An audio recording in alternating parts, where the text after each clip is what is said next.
اعوذ باللہ من الشیطان الرجیم بسم اللہ الرحمن الرحیم۔ سورہ محمد مدنی ہے۔ شروع خدا کا نام لے کر جو بڑا مہربان نہایت رحم والا ہے۔ جن لوگوں نے کفر کیا اور اوروں کو خدا کے راستے سے روکا، خدا نے ان کے اعمال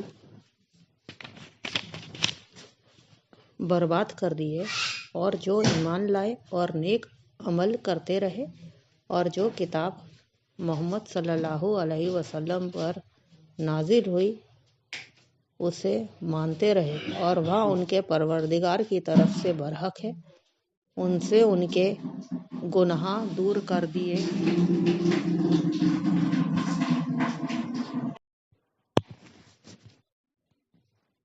اور جو ایمان لائے اور نیک عمل کرتے رہے اور جو کتاب محمد صلی اللہ علیہ وسلم پر نازل ہوئی اسے مانتے رہے، اور وہ ان کے پروردگار کی طرف سے برحق ہے، ان سے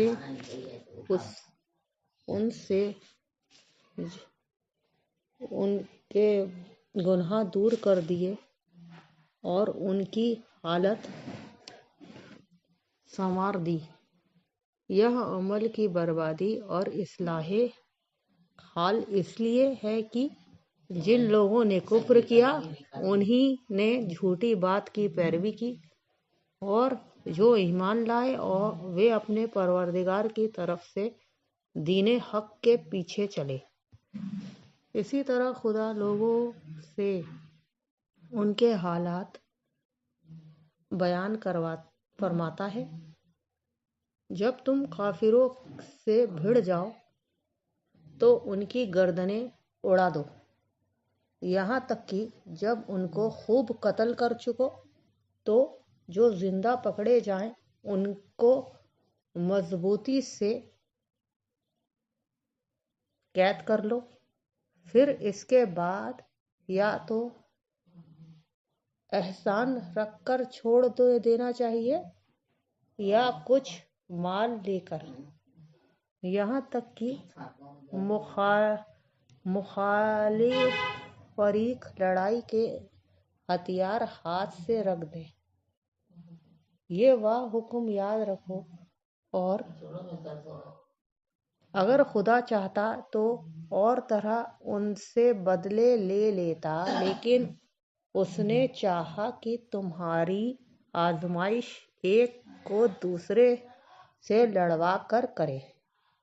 اور جو لوگ خدا کی راہ میں مارے گئے ان کے عملوں کو ہرگز برباد نہیں کرے گا، بلکہ ان کو سیدھے راستے پر چلائے گا اور ان کی حالت درست کر دے گا، اور ان کو بہشت میں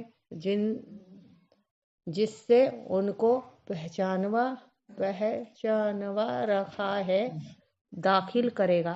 اے اہل ایمان، اگر تم خدا کی مدد کرو گے تو وہ بھی تمہاری مدد کرے گا اور تم کو ثابت قدم رکھے گا، اور جو کافر ہیں ان کے لیے ہلاکت ہے، اور وہ ان سے کے اعمال کو برباد کر دے گا۔